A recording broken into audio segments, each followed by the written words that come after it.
અહીંયા હાજર છો. અમારા ખેડૂતોની ફરિયાદો ઘણી બધી છે, જેમાંની ફરિયાદ છે કે એક તો મજૂર અમારી પાસેથી સિલાઈના પૈસા લે છે. એક મિનિટ મારી વાત સાંભળી લ્યો. એક મિનિટ સાંભળી લ્યો, પણ એના પુરાવા રૂપે તો ખેડૂતો હાજર પણ છે. ખેડૂતોએ કહ્યું. બીજી વાત કે ગેટની બહાર ખેડૂત પાસેથી 2000-5000 રૂપિયા જેવી રકમ માંગવામાં આવે છે. ફરિયાદ કરે તો એ ખેડૂતને 2 દિવસ બેહારી રાખવામાં આવે. આવી ફરિયાદો ખેડૂતોએ અહીંયા કરી, જે અમે સાંભળીને તમે સાંભળી. સૌથી મહત્વની જે ખેડૂતની આંખમાં ધૂળ નાખી અને જે ખેડૂતની પાછળના ખિસ્સા ખંખેરવાનું કામ થાય છે, એ સૌથી મોટી વાત એ છે કે અહીંયા જે આપણે 25 બારદાન માપ્યા, જેને આપણે કિલોના બારદાન લેખે ગણીએ છીએ, તો 25 બારદાનનો જે વજન થયો છે 17 કિલો 900 ગ્રામ. બરાબર છે. તમે સેમ્પલ કેટલું લઈ લે છે? કિલો જેવું લે. હવે સેમ્પલ લે છે, એને છોડી દઈએ એવું તો અમારા ખેડૂતને એક સેકન્ડ વડીલ અમે સેમ્પલ ને ભૂલી જઈએ. અમાર નથી જોતું ભાઈ, એવું તો અમાર સેમ્પલ ને ભૂલી જાઓ. વાત કરવાની શી કરો? પેલા મોટા જબલા હતા પાછા આપી દેતા હતા. અમારા નીતિ નિયમ પ્રમાણે ભરેલા પડ્યા હતા. તમે જોખો. અમારી વાત સાંભળો. સેમ્પલ લઈ ગયા એને તમને વાંધો? તમે રાજુભાઈ, હું રાજુભાઈ, બરોબર. સેમ્પલ લઈ ગયા એનાથી મને વાંધો, પણ મારી વાત તો સાંભળો. વાંધો મને એ છે કે ખેડૂતને બબેથી બેહારવામાં આવે છે. વાંધો મને એ છે ખેડૂત પાસેથી પૈસા ઉઘરાવવામાં આવે. વાંધો એ છે ગેટ બહારથી ઝડપથી વારો લેવામાં 2000, 5000 લેવામાં આવે છે. આવો આક્ષેપ ખેડૂતોનો. બીજી વાત અમે કરું ભાઈ, આ વજન જે થયો એનો મને એક હિસાબ ખાલી કરી દો કે 100 ગુણીએ 88 કિલો વજન અમારો લઈ ગયા તો 1,60,000 ગુણીએ અમારા ખેડૂતોની કેટલી મગફળી વધારાની ગઈ? આ તો તમે માનો છો ને કે અહીંયા 25 કિલો થવું જોઈએ? માનો છો મંત્રી? માનો છો 25 કિલો થવું જોઈએ? કેટલું થયું? મતલબ તમારું બારદાન 750 ગ્રામનું છે, જેને તમે ગણો છો 1 કિલોનું. જેટલા બારદાન ભરશો એ તમામ બારદાને ખેડૂતોની 250, 300 ગ્રામ મગફળી વધારે જશે. બધા વીટલામાં વજન ફેરફાર. મારી વાત સાંભળો ને. કિલો હોતી થાય. અરે પણ મારા એક બતાવી દો. એક સેકન્ડ. મને અહીંયા તમે 2 વીટોળા લાવ્યા. એક મિનિટ ભાઈ, અમે તો બચાવ. મને શરમ થાય છે. તમારું નામ રાજુભાઈ છે ને, આટલો કા બચાવ કરો? રાજુભાઈ પવિત્ર નીડર માણસ હોય. તમે મૂકવા હોય એટલા બારદાનના ઢગલા કરી દો, 800 ગ્રામ ઉપર એકેય નહીં થાય. હવે વડીલ ક્યાં ગયા હિસાબ વાળા ભાઈ? મધુભાઈ સાયાણી આવ્યા હતા. એક સેકન્ડ, મારે કોઈનું નથી સાંભળવું. મારી કોઈની વાત રાજુભાઈ નથી સાંભળવી. મારી વાત એટલી છે કે હું જે ફરિયાદ લઈને આવ્યો છું ને, એ ફરિયાદ ડંકાની ચોટ પર થશે. હવે મને બીજો કોઈ વાંધો નથી. આ બારદાન થી વાંધો છે. તોલમાપ અધિકારીને ભાઈ બોલાવો તમે. તોલમાપ અધિકારી કોણ છે અહીંયા? વધારાનું કેમ તમે લ્યો છો? બોલાવો ભાઈ. અહીંયા નથી. નહીં, અહીંયા હોય, તાલુકા મથકે હોય. બરાબર છે. મામલતદારને ફોન કરો ભાઈ. કોની પાસે છે નંબર? મામલતદાર પાસે ફોન કરો. મામલતદારને જોખીને લાવ્યો હતો ને 2 મણ વધારે લાવ્યો હતો ને તો કટોકટી થઈ. 2 મણ ગઈ. મારી બેઠો તમે લાઈન માં એટલે ખાઈ ગયો. એવું થયું ખાય હિસાબ. સાંભળો. એક મિનિટ સાંભળો. તમે ખેડૂતના દીકરા છો. કોઈ એજન્સી વાળા આવીને લૂંટી જાય અને તમે અહીંયા નજરઅંદાજ કરીને બેઠા રહ્યો, આ તમારા માટે દુઃખની વાત છે. જે 1,60,000 મગફળીના કોથળા ભરાઈને અહીંથી ગયા ને આ સેન્ટરમાંથી, એનો હિસાબ કરીએ. આજે જે બારદાનમાં જે ઘાટ આવી, ઘટાડો આવ્યો વજનમાં, એ મુજબ હિસાબ કરીએ એટલે આપણા ખેડૂતની 2240 મણ મગફળી. સાંભળજો, 2240 મણ મગફળી આ હિસાબ પ્રમાણે આપણા ખેડૂતોની અહીંથી વધારાની લઈ ગયા. આ એક સેન્ટરમાંથી. અહીંયાથી આપણે વિનંતી કરીએ અહીંથી મીડિયાના માધ્યમથી સરકારને તે અને તમામ સેન્ટરમાં કે જો એક સેન્ટરમાં 2240 મણ મગફળી વધારાની વહી ગઈ હોય તો બધા સેન્ટરોનો હિસાબ કરો કેટલી મગફળી ગઈ છે. ક્યાંક ને ક્યાંક આ બારદાનમાં 1 કિલો બારદાન ગણવામાં આવે. બારદાન થાય છે 700-750 ગ્રામ. ખરેખર દુઃખ થવું જોઈએ. અને આ બારદાન તમે જે 1 કિલો ગણો છો એનાથી અમને ભાઈ વાંધો છે. કાં તો તમે કિલોનું બારદાન બતાવો અને કાં તો આમાં તમે 750 ગ્રામ જ કાપો. બરાબર? સત્રી પૂરું નહીં કરો. પાત્રી 750 લેખે ગણો. પાત્રી 750 ગ્રામ એમ તમને વધુ દેવી 800 ગ્રામ. આ 200-250 ગ્રામ નો હિસાબ નથી. અહીંયા તમે 2 લાખ ગુણી ભરશો, 2.5 લાખ ગુણી ભરશો, હિસાબ પહોંચશે અમારો 4,000 મણ સુધી. 5,000 મણ એક સેન્ટર માંથી મગફળી વધારાની વહી જાય. ટોટલ 3 સેન્ટર છે, મતલબ 6-7 હજાર મણ મગફળી તો વહી ગઈ એમના. આખા ગુજરાતમાંથી આવી રીતે 1 લાખ મણ કરતા વધારાની મગફળી વજનમાં ગોટાળો કરી અને ખેડૂતોની લઈ જવામાં આવે છે. આવું મારું સ્પષ્ટ માનવું છે. બરાબર છે.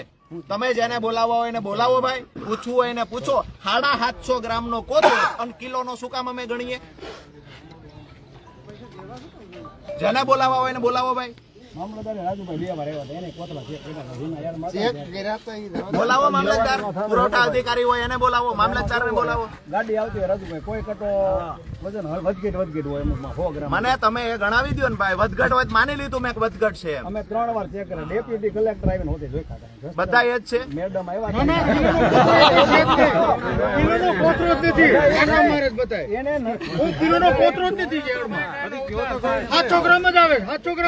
આવો આવો ભાઈ, આ બાજુ આવો. ભાઈઓ, તમારો વારો આવી ગયો. કિલોનો કોથળો કોઈ આવતું જ નથી, સમજી ગયા? 700 ગ્રામ 800 ગ્રામ વધી ગણે છે કેટલો? કિલો 900 ગ્રામ નું થયું એટલે ઉપર પણ એક તો કરી દ્યો 900 ગ્રામ નો. અમારે નથી 50-100 ગ્રામ જોતું. અમારે ત્યાં રોજ ગુંડ ખાઈ જાય છે. 10 વધુ આવ્યા દેવું અમે. કોઈ ખેડૂત હોય એવું ખેડૂત લેવું નથી. પેલા યાર્ડમાં તમારે ઘરે જાતું હોય તો તમને વાંધો ક્યાં?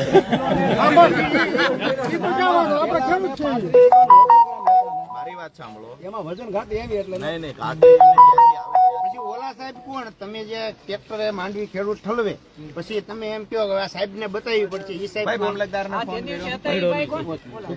ભાઈ તમે જેને ફોન હું કરવા હોય કાલે- એને ફોન. આ ગુજકો માર્શલ વાળા ભાઈ ક્યાં ગયા? ઈ જો ઓલી કરી બોલો કાલે ભાઈ. આવ્યો તો હાર્દિકભાઈ. ત્યારે તમે બે ખેડૂત આ મગફળી અમારા ખેડૂતની 2200 સાહેબ ને બતાવવી પડશે. ઈ સાહેબ કોણ?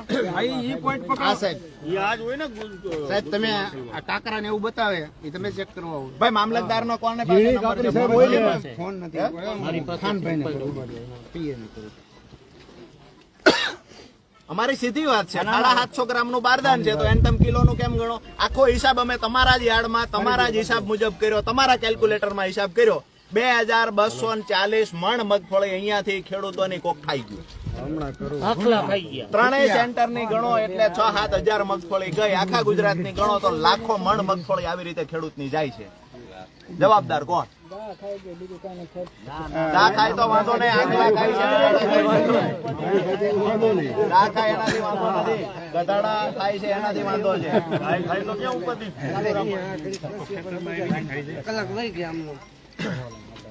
ભાઈ અહીંના મીડિયા હોય તેજસ ગાદીપરા બોલું છું. અત્યારે અમે અહીંયા મગફળીનું જે શિવમ સેન્ટર રહ્યું ત્યાં એ હોય આવ્યા એના સ્થાનિક છીએ. અધિકારીઓને બોલાવો. આગેવાન અમારી સાથે છે. એટલે મામલતદાર સાહેબને વાત કરાવો. મેં હમણાં ફોન કર્યો પણ રિસીવ નથી થયો. ત્યાં કોણ છે જવાબદાર વ્યક્તિ? પુરવઠામાં કોણ છે? પુરવઠામાં જવાબદાર વ્યક્તિ કોણ છે? જગદીશ ટાઈમ વાળાને શિવમ માં મોકલો ને. શિવમ કાછડિયાભાઈ ભગીરથ કાકડિયા. હાલો જે જવાબદાર વ્યક્તિ હોય એને છે ને અહીંયા મગફળીના સેન્ટર તમને ઉપરથી આવું કહેવામાં આવે છે કે તમે વધારાનું લઈ લ્યો. ગોલમાલ થાય છે મગફળીમાં. રાજુભાઈ તમને શરમ આવી જોઈએ કે યાર આવી રીતે વધારાનું લૂંટવાનું ખેડૂતોનું. આવી રીતે વધારાનું લૂંટાય આ ખેડૂતો. વખતે નથી નકર સાહેબ અલગ અલગ ચાલુ રાખજો. નાયબ મામલતદાર હલો રાજુભાઈ કરપડા વાત કરું છું. તમે અહીંયા જસદણ નાયબ મામલતદારના પદ પર બેઠા છો? અચ્છા. મામલતદાર સાહેબ તમારે ત્યાં બહાર ગયા છે એવું છે મીટિંગમાં? હા સાંભળો, તમે તો જસદણ છો ને? હવે જસદણ આ જે ટેકાના ભાવે જે ખરીદી થાય છે એ ખરીદીમાં વધારાનો વજન ખેડૂતો પાસેથી લેવામાં આવે છે, જેને લઈ અને ખેડૂતો અહીંયા ભેગા થયા છે. તમને અમે રજૂઆત કરીએ છીએ કે તમે પણ અહીંયા આવો અને આ જે ગોલમાલ થાય છે એ ગોલમાલ બંધ થવી જોઈએ. પુરાવાઓ સાથે જે જોઈએ એ અમે આપવા તૈયાર છીએ. તમારો ફોન પણ રેકોર્ડ થાય છે અને વિનંતી એ કરીએ છીએ કે તમને એઝ એ નાયબ મામલતદાર સમજો કે એઝ એ મામલતદારની ઓફિસમાં અમે ફોન કરીને રજૂઆત કરીએ છીએ કે ભાઈ ખેડૂતો સાથે આવી રીતે વધારાનો વજન ખેડૂતોનો લઈ લેવામાં આવે છે અને એ અમે અહીંયા સાબિત પણ કર્યું છે. વધારાનો વજન લઈ પણ જાય છે, અહીંના કર્મચારીઓએ સ્વીકાર્યું પણ છે. બરાબર છે. તો એને લઈને અમારી સીધી વાત એ છે કે અમે વજન જે કાંઈ કરે એમાં નવેસર ગોલમાલ ન થાય એ એઝ એક મામલતદાર તરીકે આવી અને તમે અહીંયા ખાતરી આપો અને આ કર્મચારીઓને કહો કે હું વજન આવી રીતે કરવા.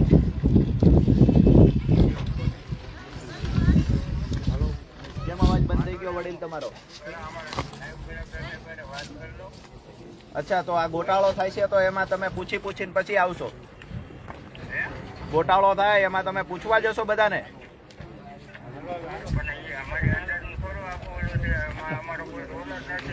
અમારી ફરિયાદ મામલતદાર ઓફિસમાં હોય, મિસ્ટર ભણ્યાનો હોય તો ભણી લેજો. તાલુકામાં જે કાંઈ ઘટના ઘટતી હોય છે એમાં મામલતદાર જવાબદાર હોય છે ને ફરિયાદ મામલતદારને થાય અને મામલતદાર ઓફિસમાંથી એના નિરાકરણ માટે કર્મચારીઓએ આવવું જોઈએ. તમે એવું કહેશો કે અમારી જવાબદારી નથી બનતી, જવાબદારી કોની બને? એવા ટોનથી જ મિસ્ટર વાત થશે.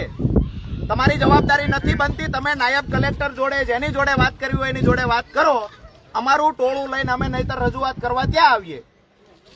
બરાબર છે? અમે કહીએ છીએ કે આ વજન ઘટે છે, એના પુરાવાઓ આપ્યા છે, 100 થી વધારે ખેડૂતો ઉભા છે અને તમે એવું કહો કે અમારી જવાબદારી નથી બનતી, તો જવાબદારી કોની બને?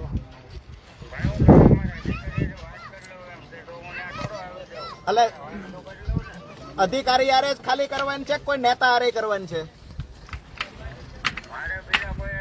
ઓકે, અધિકારી જોડે વાત કરી અને વળતો જવાબ આમાં આપો કે આવી આવી ઘટના ઘટી છે તો હવે શું આમાં કરવું જોઈએ, વાત કરી લ્યો અધિકારી જોડે. વળતો જવાબ આપો, અમે રાહ જોઈએ છીએ.